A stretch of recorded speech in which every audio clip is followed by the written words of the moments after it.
Salut à tous, aujourd'hui je me lance sur YouTube parce que je me lance également dans l'argentique, donc j'ai décidé de vous faire profiter un peu de mon aventure et j'espère que cette chaîne aura plein de vidéos consacrées à l'argentique, à la vidéo, à mes voyages, à un peu tout ce que je fais, mes projets perso, tout ça.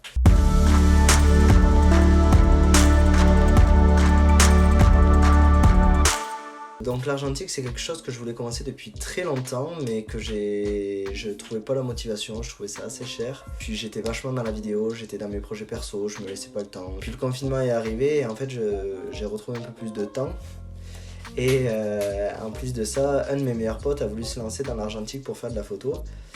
Donc je me suis dit c'est l'occasion rêvée de se lancer à deux. On a pas mal cherché parce que l'argentique c'est un peu revenu à la mode, on s'est rendu compte que c'était un peu comme les vinyles. Les gens ont compris que ça revenait à la mode, donc surtout les anciens, enfin les pros mais qui revendent leurs anciens argentiques, les revendent à des prix astronomiques. Donc en fait on a passé des journées, des soirées à chercher sur le bon coin, eBay, sur des sites qu'on connaissait même pas pour trouver la perle rare. Et au bout de quelques jours ou quelques semaines en tout cas, moi j'étais déjà tourné sur Spotmatic F de chez Pentax et lui était tourné sur le Canon FTB ou le Canon AE1. Et finalement il a trouvé chez un photographe le Olympus OM1. Et moi j'ai trouvé la perle rare chez un collectionneur allemand sur eBay, un Pentax Spotmatic F que je trouve magnifique.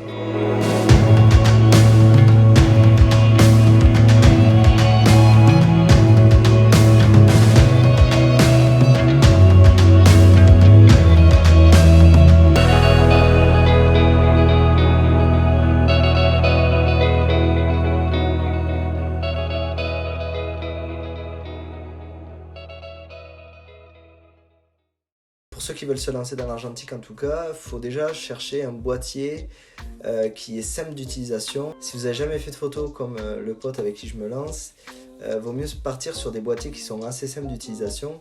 Moi je faisais déjà pas mal de vidéos, je faisais de temps en temps de la photo, même si c'était un peu dans des manifestations, dans des événements comme des mariages et tout ça, donc il faut aller très vite, on n'a pas vraiment le temps de calculer la meilleure photo, on va surtout capturer le moment parce que c'est le moment qui est important et après on va vraiment faire des retouches photos sur Lightroom. Et en fait j'avais envie de me sortir un peu de ça, vraiment prendre une photo et me poser, savoir que c'était cette photo qui vraiment allait être magnifique et tout ça, que j'aurais pas 100 000 retouches à faire dessus. Même si je pourrais en refaire dessus, ça c'est sûr. En fait, vraiment là où je me concentre le plus sur ma photo et je prends un plaisir énorme dessus, c'est trouver mon cadre. Et une fois que je regarde et je me dis là c'est ce cadre que je veux, c'est pour ça que le Spotmatic F est vraiment très intéressant et le Olympus OM1 également. Parce qu'ils fonctionnent à peu près de la même façon. En plus ils sont 100% mécaniques, donc ça veut dire qu'ils sont... qu'il n'y a aucun électrique dedans, à part une petite pile pour savoir un petit détail, mais qui n'est pas des plus utiles pour faire de la photo, même s'il sert grandement. C'est des full mécaniques, donc s'il n'y a pas un objet qui pète à l'intérieur, en fait il est increvable, comparé à l'électronique où il peut y avoir un petit truc qui merde au bout d'un certain temps. Mon appareil photo argentique, je l'ai reçu il y a 6 jours. Et on a voulu le tester directement. Alors on est parti dans un endroit abandonné qui n'est pas très loin de chez nous. On a eu 2 échecs avant d'en avoir un troisième plutôt fructueux.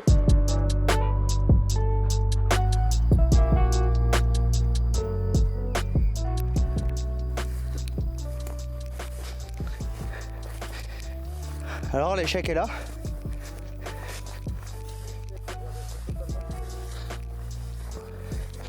C'est dommage. On est au milieu de rien, c'est ça qui est bien. Ouais. Et là on croise quelqu'un au bout.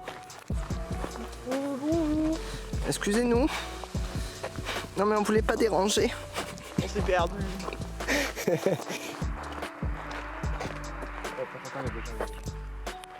Oh putain ouais. C'est tout abandonné.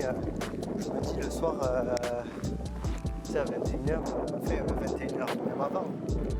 À 8h, le mec il part bouffer au bout d'un moment.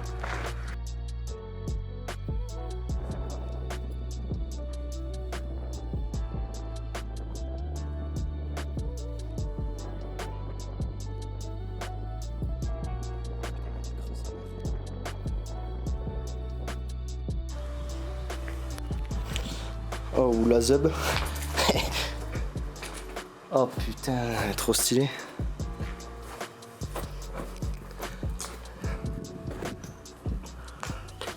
Avec la chaise et tout. Depuis le temps que je la vois, cette maison, ça doit faire 22 ans. Oh gros, il y a des canapes et tout. Ah, et la toiture...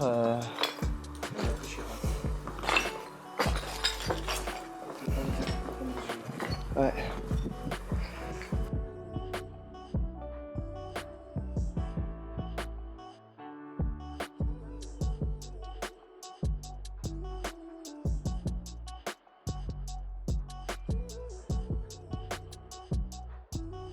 Par contre, tu vois, c'est dommage qu'on puisse pas monter à l'étage. C'est trop dangereux, hein, mais ouais. Tu sais, pour prendre une photo, parce que t'as les volets et tout encore. Ah, depuis l'eau, tu veux t'as stylé. Ouais. De tout le champ et tout.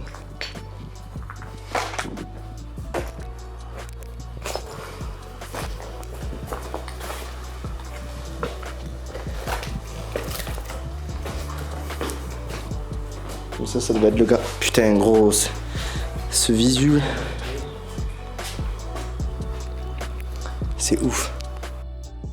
On est arrivé dans cette demeure qui est magnifique. Et pourtant, à l'intérieur, on a été un peu déçus. Il n'y a pas grand-chose. Alors oui, on sait que c'est de l'urbex, qu'il n'y a pas souvent grand-chose. Mais il n'y avait même pas une âme ou...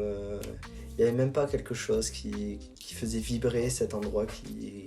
Ça faisait vraiment mort en fait. Et donc on a été un peu déçus. Et la plus belle photo en fait qu'on ait pu faire de cet endroit, c'est des photos de l'extérieur en fait, de la demeure en elle-même.